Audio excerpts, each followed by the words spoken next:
During the hot Kentucky summer of 1955, an entire family burst into a local police station, shouting in panic that their home had been attacked by aliens.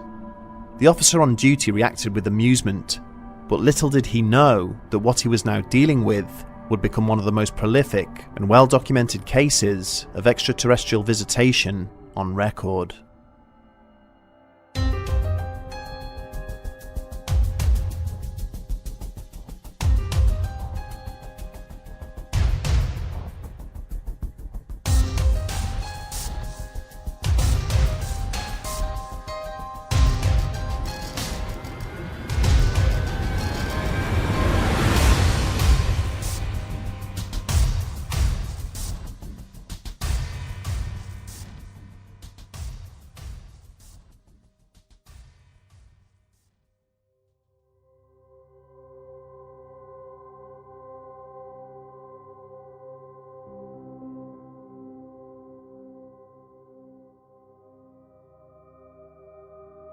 For most, Kentucky is known for its beautiful, rolling green pastures and world-renowned bourbon, but for others, the bluegrass state is home to many myths and legends, and even some downright terrifying paranormal and supernatural events.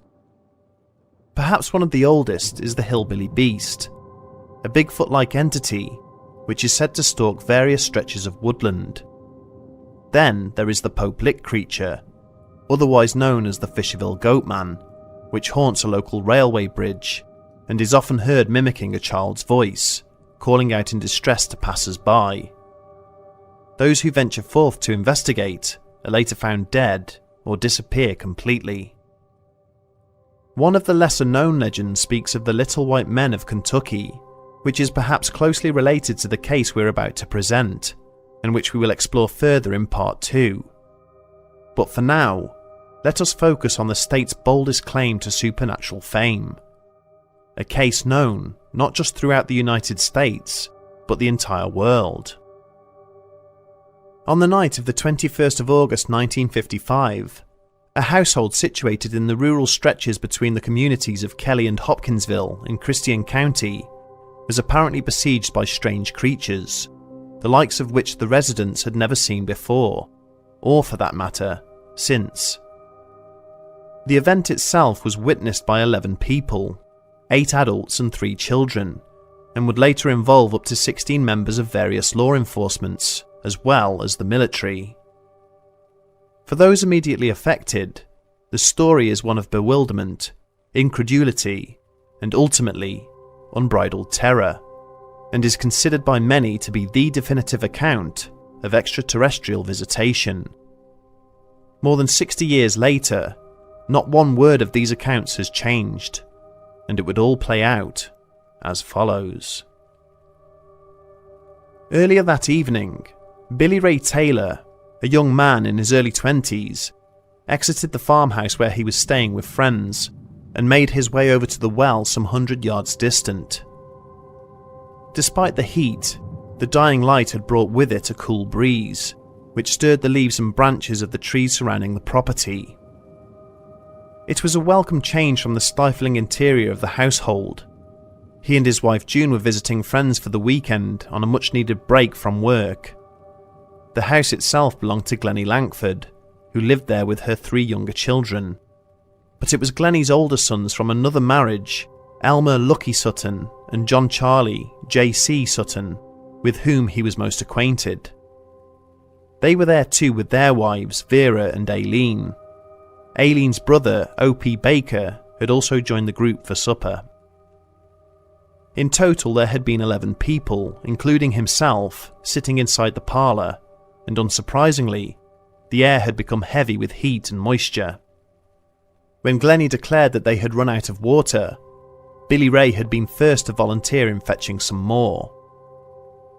As he trudged towards the rear of the property, he stopped for a moment to admire his surroundings, regarding the lengthening shadows and encroaching gloom beyond the trees. The seclusion and privacy afforded by the encompassing woodland was not lost on him. Maybe one day, he thought, as he reached the well and threw in the pail, he would have the means to purchase his own patch of land just like it. There was a muffled splash as the bucket hit the water, and as Billy Ray worked to retrieve it, he turned his head skyward to look at the orange light of the setting sun. To his surprise, his gaze was drawn elsewhere. He suddenly caught sight of a round metallic object in the skies above the property, glinting in the last vestiges of the sun's rays. It looked to be descending at speed in an arc across the sky, with a multicoloured tail trailing behind it. It was like nothing he had ever seen before. There were no wings or discernible features, and it made no sound whatsoever. It disappeared behind some trees about half a mile distant, an action which was followed by a dull thud, and Billy Ray knew in that instant that whatever the object was, it had most certainly just crashed. Collecting the pail, he ran back to the farmhouse and declared to the others present that he had just seen a spaceship. There was a moment of silence before the room burst into a cacophony of laughter. The consensus amongst the group was that surely this was nothing more than one of those pranks that Billy Ray and Lucky sometimes played on one another.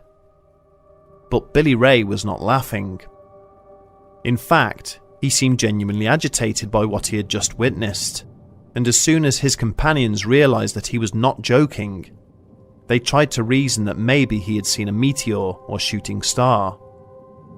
Unwilling to let it go or pass it off so casually, Billy Ray insisted that Lucky accompany him to the well so that he could point out exactly where the spaceship had crashed and see if there was any smoke or other indication that something was out there. By now, darkness was well and truly creeping in. The two men spent 10 minutes surveying the skyline. It was hard to see anything in the twilight, but there were certainly no columns of smoke anywhere to be seen. Lucky didn't know what to make of his friend's story, but it was clear that something had shaken him. As they made their way back to the house, the sound of a snapping branch suddenly caught their attention. Somewhere out in the tree line, they spotted a dull glow, low to the ground but moving towards them. It wasn't bright enough to be a flashlight, possibly a lantern, but there was no definition to it. They watched as it moved closer, and only as it got to within 20 feet of them did they realise that something about this situation was terribly wrong. They could not believe their eyes, but what they appeared to be looking at was a small humanoid figure with short, atrophied legs and long, thin arms. Its most striking feature, though, was its large saucer-like eyes, which glowed in the darkness. Either side of its head, they could see what looked like large pointed ears, and most disturbing of all was the fact that it seemed to be floating along the ground rather than walking, moving inexorably towards them. The two men yelled expletives, then ran into the house, slamming the door behind them. Glennie, who had been sitting in the parlour with the rest of their companions, rushed out into the hall and demanded to know what the commotion was about. "There is something in the woods near the house," Lucky replied. "Something strange. We best stay inside." Unsurprisingly, his mother did not believe a word of it, assuming that it was all part of a wider prank being perpetuated by him and Billy Ray. In any case, she did not want the children being scared at this hour, and so she sent the youngsters off to bed. Shortly afterwards, Lucky grabbed a 12-gauge shotgun along with his .22 hunting rifle, handing the latter to Billy Ray and instructing him to watch the back door whilst he watched the front. Glennie was just thinking to herself that this joke was all going a bit too far, when she suddenly spotted a small figure standing at the rear of the house. Her blood-curdling scream alerted Billy Ray, who immediately took aim with the .22 and fired. The bullet pierced the netting of the screen door and appeared to strike the strange creature, which tumbled backwards with a metallic rattling sound, and then moved off at speed into the trees, apparently uninjured. Emboldened by the creature's retreat, Billy Ray stepped out onto the porch, aiming his rifle towards the woods when all of a sudden, what can only be described as a spindly hand with long talons reached down from the porch roof and made a grab for his hair. Aileen, who had been standing behind him, yanked him backwards into the house. Lucky then stepped outside, aiming his weapon up towards where the hand had appeared. a shot rang out and another of the creatures fell from the roof with that same metallic rattle, and then proceeded to hop into the woods, also seemingly uninjured. Once everyone was back inside, JC collected his 20-gauge shotgun and joined the others. No one knew exactly who or what these creatures were, but it was quite evident that there was more than one of them, and they appeared to be completely impervious to bullets.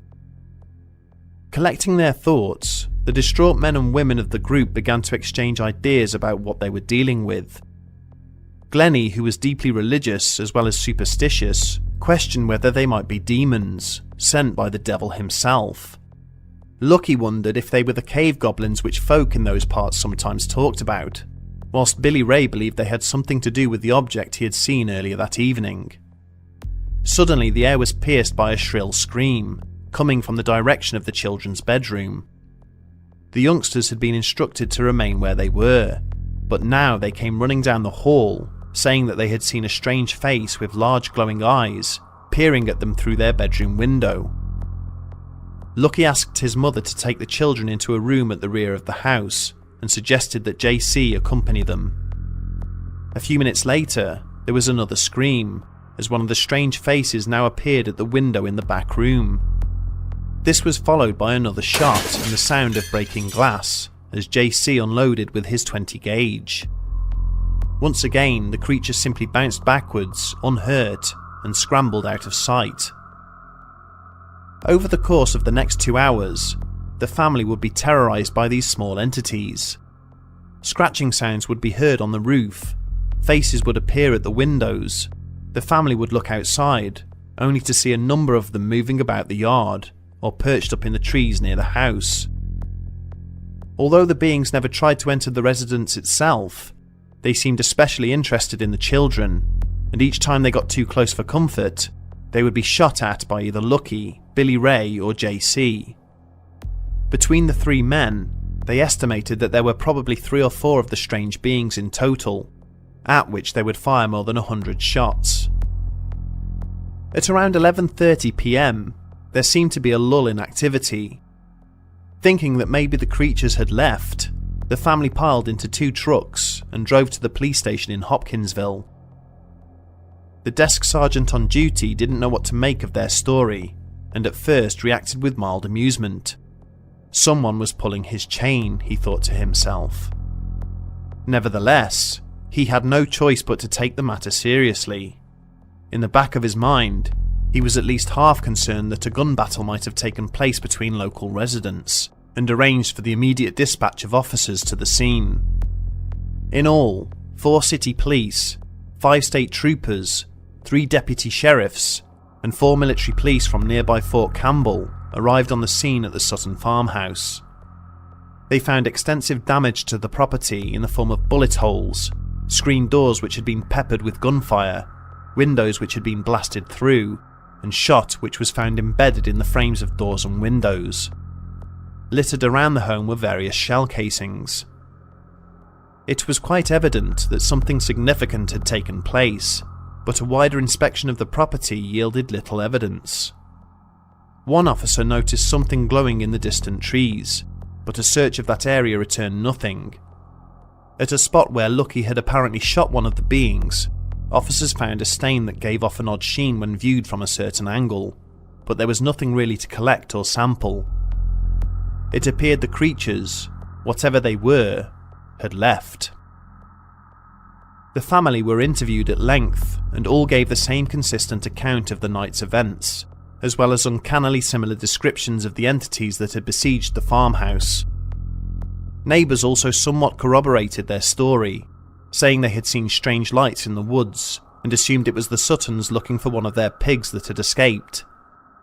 Later they would also hear the gunfire, and reasoned at the time that they were perhaps trying to scare off a bobcat, which was worrying their livestock. Nevertheless, after hours of fruitless investigation, the officers felt they had exhausted their efforts and departed the scene. The next day, neighbours converged on the Sutton property, intrigued by the rumours which had been circulating around town in the aftermath of the incident, only to find that no one was home. As it would transpire, Glennie had awoken at 3:30 in the morning and had seen one of the creature's faces peering at her through the window. The strange beings had returned during the night, but had left again as soon as the first rays of sunlight had appeared on the horizon. The family and their guests had not been far behind. Terrified beyond belief, they had left in their trucks, and it would be some time before they returned home. Over the following months, a media circus ensued. Local as well as national publications, radio and TV stations all wanted to interview the Sutton family and their friends. At first, the Suttons were forthcoming, but as soon as the true agenda behind this interest was realised, one of ridicule and cynicism, they became introverted regarding what happened and refused to comment any further. Of the lucky few who did manage to speak to members of the family in the months, years and even decades afterwards, all would comment on how each of their stories remained ironclad, unchanged and startlingly similar to each other's, despite the amount of time that had passed. After constant harassment from reporters and souvenir hunters, Glennie and her family vacated the property within a few months. But it wasn't just the barrage of unwanted callers that drove them away. It was the constant fear that those creatures, whatever they were, would one day return. Much has been written about the Kelly-Hopkinsville encounter over the years, and it's safe to say that opinion remains well and truly divided over its legitimacy. Many of the police officers who attended the scene that night attested to the family's state of utter panic, along with the amount of damage caused to their property. They would go on to declare on record that they had no doubts whatsoever the family and their guests experienced something, but whether it had anything to do with extraterrestrials was another matter entirely. Skeptics have argued that it was a case of mistaken identity, perhaps agitated by excessive alcohol consumption. Joe Nichol, a member of the Committee for Skeptical Inquiry, theorised that what the family had actually seen were a mating pair of great horned owls. After all, these are fairly large nocturnal birds which have yellow eyes, fly silently, and aggressively defend their territory. The descriptions of the creatures given by the family do somewhat loosely fit these characteristics, but there are a number of glaring issues. The Suttons described the entities as being around 3.5 feet in height, which is significantly taller than the maximum height of the great horned owl. Secondly, these birds will almost always attack from higher up. They would not, and could not, hover slowly, just mere inches above the ground when zeroing in on a target. The final issue, and perhaps the most obvious, is that great horned owls are not bulletproof, and they certainly do not rattle like tin cans when shot at. In light of this, skeptics then fall back on the possibility that the family were intoxicated, or simply fabricated the entire incident for financial gain.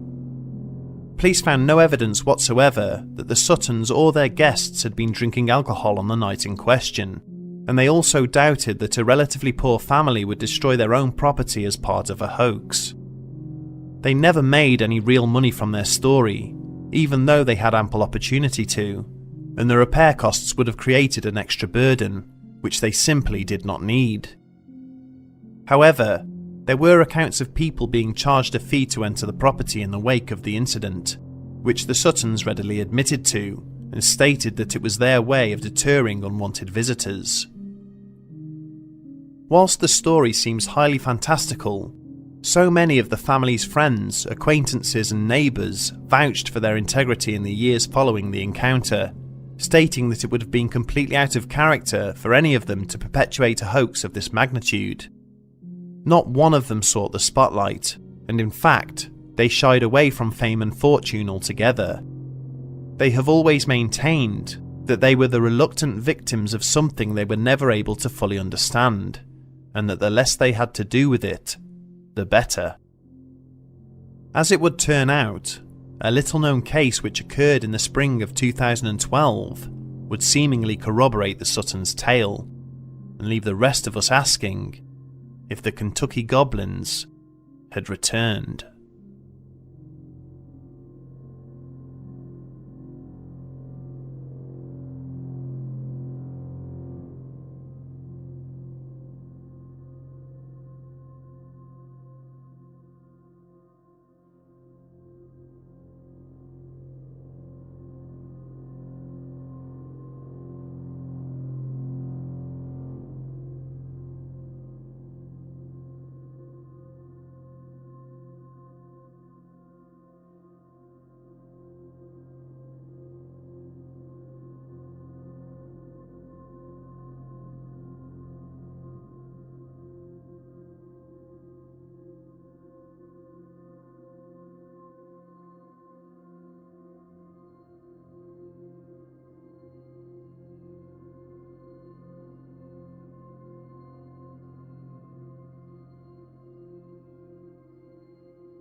Bedtime story.